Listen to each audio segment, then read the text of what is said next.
This webinar is titled A Country Built to Last, the Core, a Slavery Time Bomb. Well, let's do a quick brief history of slavery in the United States and around the world. Slavery was introduced into the colonies by the British. The general movement, however, was away from slavery at the time of Revolution. It had not been eradicated, but the movement was away from slavery. The Declaration of Independence caused an even greater national discussion on the issue, and after independence was won, greater freedoms were in hand. It has to be said, slavery was and is a wicked practice. It goes back to the beginning of the human race. It exists today. Notably, in the course of human history, almost every people group has been enslaved by another people group, sometimes their own group. So the real question is, what countries in the world have done the most to eradicate it? Abraham Lincoln had some thoughts on this, on the Declaration, and on Thomas Jefferson. He said, "All honor to Jefferson, to the man who, in the concrete pressure of a struggle for national independence by a single people, had the coolness, forecast, and capacity to introduce into a merely revolutionary document an abstract truth applicable to all men and all times." What did he introduce? The Creator.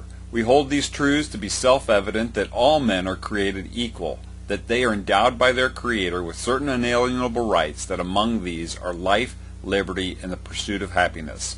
By putting the Creator in this statement in the Declaration of Independence, Thomas Jefferson was placing a slavery time bomb into the birth certificate of the United States of America that would go off over time and help eradicate this travesty. These truths about the Creator and all men being created equal set in motion a process that slavery would be eradicated. The Civil War became the watershed event in the United States. Here are Lincoln's reflections from the Gettysburg Address. 7 years ago, our fathers brought forth upon this continent a new nation conceived in liberty and dedicated to the proposition that all men are created equal.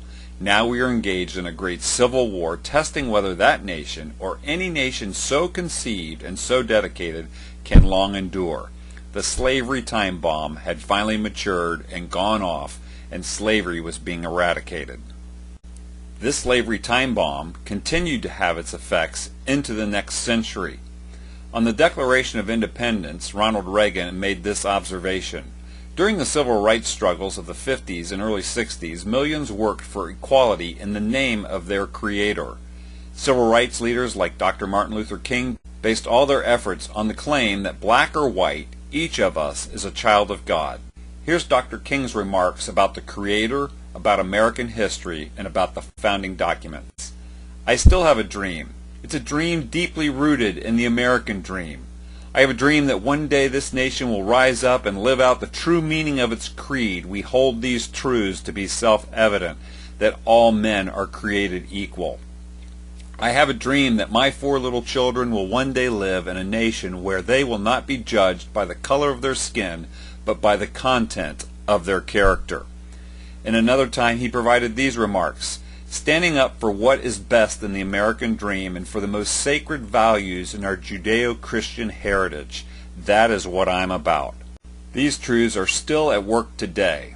In an environment where the accusation of racism is being hurled against one American against another, and people of the past are being judged by those that would purport to be their moral superiors today, it's worth noting this.